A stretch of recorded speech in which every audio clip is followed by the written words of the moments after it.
మంచి చెప్పిన కప్ప. అనగనగా ఒక అడవి. ఆ అడవిలో అన్ని జంతువులతో పాటు ఒక కుందేలు కూడా ఉండేది. కుందేలుకి భయం ఎక్కువ. చీమ చిటుక్కుమన్న ఆకులు కదిలే శబ్దం వినిపించిన జంకేది. స్నేహితులంతా దాన్ని వెక్కిరించేవారు. ఓ రోజు అది ఓ చెట్టు కింద కూర్చొని ఇలా ఆలోచించసాగింది. అందరూ నన్ను వెక్కిరిస్తున్నారు.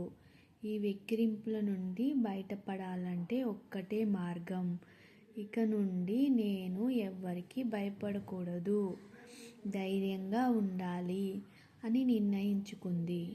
ఆ కుందేలు పైకి లేచి గుండెల నిండా గాలి పీల్చుకొని నిటారుగా నడుస్తూ నీళ్లు తాగుదామని కొలను దగ్గరికి బయలుదేరింది.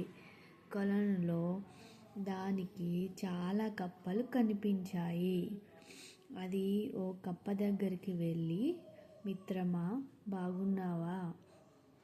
నేను రోజు ఈ కొలను దగ్గరికి నీళ్లు తాగడానికి వస్తాను, కానీ మనం ఎప్పుడూ మాట్లాడుకోలేదు అంది. ఆ మాటలు విని ఆ కప్ప ఆశ్చర్యంగా, నిజంగా ఇది నేను రోజు చూసే కుందేలేనా? ఎప్పుడు నన్ను చూసి భయపడేది, కప్పలు ఉన్న చోటు వదిలి అవి లేని చోటుకి వెళ్ళి నీళ్లు తాగేది. ఈరోజు దీనికి ఏమైంది? ఇంత ధైర్యంగా నా ముందుకు వచ్చి మాట్లాడుతుంది అని మనసులో అనుకుంది కప్ప. బయటికి మాత్రం నేను బాగున్నాను నేస్తమా, నువ్వు కులాసాయేనా అంది ఆ కప్ప.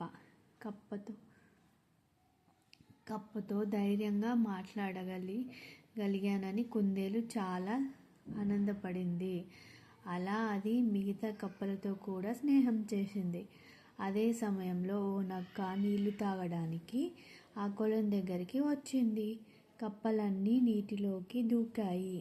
కుందేలు మాత్రం ధైర్యంగా నక్క ముందుకు వెళ్ళి, నక్క బావా, బాగున్నావా అని అడిగింది. అది, నేను బాగున్నాను, కానీ ఎప్పుడు నన్ను చూసి నువ్వు పారిపోయేదానివి, ఈరోజేంటి ధైర్యంగా నా ముందుకు వచ్చి మాట్లాడుతున్నావు అని అడిగింది. నక్క, నేను భయపడడం మానేశాను. ఇప్పుడు ఎవరికి నేను భయపడను. చివరకు నువ్వంటే కూడా నాకు భయం లేదు అంది కుందేలు గర్వంగా. నేనంటే కూడా భయం లేదా?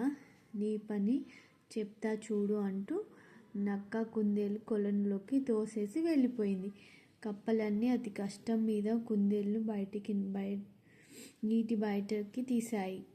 వాటిలోని ఒక ముసలి కప్ప, మిత్రమా, ఎవ్వరికి భయపడొద్దనేది నిజమే, కానీ మన హద్దుల్లో మనం ఉండాలి.